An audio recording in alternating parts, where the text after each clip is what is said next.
આજે આપણે એને બેન્જો વગાડવાનો. હાલો આપણે વગાડતા શીખીએ. આ છે આપણો બેન્જો. આપણે એને હવે વગાડવાનું શરૂ કરીએ છીએ. આવડતું નથી તો વગાડવાનું શીખીએ છીએ. બંગલા તારા પાક પાયાના બંગલા તારા.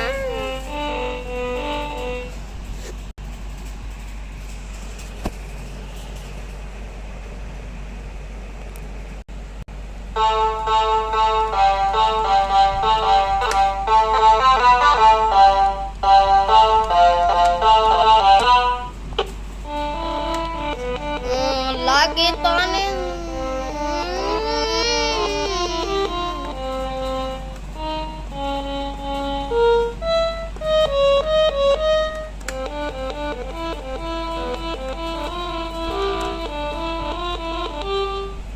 આપણે એક નવું ગીત વગાડીએ છીએ. ચાલો તમને બતાવીએ.